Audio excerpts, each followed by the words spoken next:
किसी ने बहुत खूब कहा है, उलझने भी दोस्तों मीठी हो सकती हैं, जलेबी इसी बात का मिसाल है।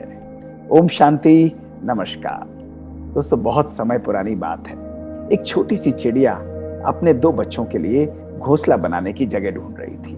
कभी एक पेड़ पर जाती, कभी दूसरे पेड़ पर जाती। एक पेड़ के पास जाकर उसने बोला कि क्या मैं तुम्हारे ऊपर घोंसला बना सकती हूँ? तो उसने कहा, नहीं, तुम यहाँ नहीं बना सकती, तुम कोई और जगह जाकर देखो।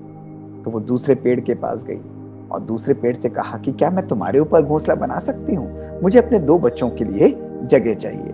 तो उसने कहा मुस्कुराते हुए कि ठीक है, तुम यहाँ पर घोंसला बना लो। और चिड़िया ने खुशी खुशी अपना घोंसला उसके ऊपर बना लिया। दोस्तों, बारिशों का मौसम था। धीरे धीरे बारिशें आई और नदी के अंदर पानी का स्तर बढ़ने लगा। एक दिन शहर में बहुत तेज बाढ़ आ गई और जैसे ही बाढ़ आई तो जो पहला पेड़ था वो टूट कर गिर गया और उसके अंदर बहने लगा। बहते बहते जैसे ही वो चिड़िया के पास से गुजर रहा था तो चिड़िया ने उसे रोक लिया और कहा कि देखा तुमने मेरे साथ कितना बुरा बर्ताव किया था और उसी की सजा आज तुम्हें मिल रही है। तो पेड़ मुस्कुराते हुए बोला कि नहीं नहीं चिड़िया, तुम क्रोध नहीं करो।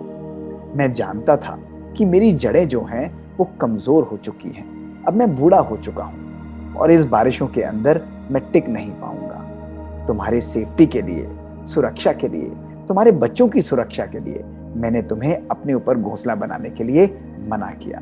वरना आज बारिशों में जैसे मैं बह रहा हूं वैसे ही तुम्हारा घोंसला भी बह जाता और तुम्हारे बच्चे भी चले जाते। और ऐसा कहते हुए वो आगे बह गया।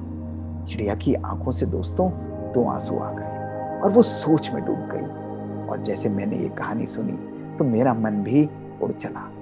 मेरे मन के अंदर विचार आए कि कहीं ना कहीं हमारे जीवन के अंदर भी हम लोगों के इनकार को, उनके स्वभाव को, उनकी कठोरता समझ लेते हैं। दोस्तों, जीवन के अंदर कभी कभी लोगों का इनकार के अंदर हमारा कल्याण भी समाया हुआ हो सकता है।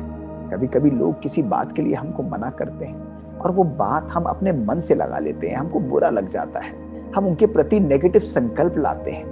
हमारे संबंधों के अंदर भी कभी कभी मन मुटाव आ जाता है। हम दूसरों के ऊपर अपना जजमेंट पास करते रहते हैं और यही जजमेंट हमारे मन को भी खराब करता है, उनके प्रति हमारी भावनाओं को भी दोस्तों खराब कर देता है। आज ये समझना बहुत आवश्यक होगा कि जीवन के हर संबंध के अंदर कभी कभी लोग हमारे अनुसार व्यवहार नहीं करेंगे। कभी कभी लोगों की मना करना, लोगों की नकारात्मकता जो है उसके अंदर हमारा बहुत बहुत कल्याण भी हो सकता है। दोस्तों, आज किसी के भी स्वभाव को, किसी के भी चरित्र को उस परिस्थिति के अंदर उसके किए हुए स्वभाव के द्वारा, उसके व्यवहार के द्वारा जज करना ये गलत है। क्योंकि वो व्यक्ति किस स्थिति के अंदर, किस परिस्थिति के अंदर अपनी बात कह रहा है, जब तक हम इस बात को नहीं जानेंगे तब तक हम यथार्थ रूप से उस व्यक्ति को समझ नहीं पाएंगे। और इसी बात को ना जानने के कारण आज हमारे संबंधों में कहीं ना कहीं ऊंच नीच होती रहती है, कहीं ना कहीं मन के अंदर मन मुटाव आता रहता है। किसी ने बहुत सुंदर कहा है कि आज लोग सोचने और समझने की शक्ति नहीं रखते, तभी आजकल लोग जज करते हैं या निर्णय करते हैं। हर व्यक्ति को आज हम लेबल करते चले जाते हैं। लेकिन जब भी परमात्मा कहता है, हमारे बुजुर्ग कहते हैं कि सोच समझ कर कार्य करो, तो इसका अर्थ यही है दोस्तों कि सोचना और समझना जब दोनों शक्तियां साथ कार्य करती हैं तब हम यथार्थ निर्णय ले सकते हैं। श्रेष्ठ संबंधों का आधार यही है कि हर व्यक्ति को हम प्यार से, शांति से स्वीकारें। अपने जीवन के अंदर जब हम एक दूसरे को प्यार देते हैं, जब हमारे जीवन में विश्वास बढ़ता है, हम हर परिस्थिति के अंदर उसके स्वभाव को, उसके चरित्र को एक्सेप्ट करते हैं और कभी भी अपने मन को खराब नहीं होने देते। हमारे संबंध सदा श्रेष्ठ और प्रेम से परिपूर्ण रहते हैं। यही एक अच्छे जीवन की, एक श्रेष्ठ व्यक्तित्व की दोस्तों पहचान है।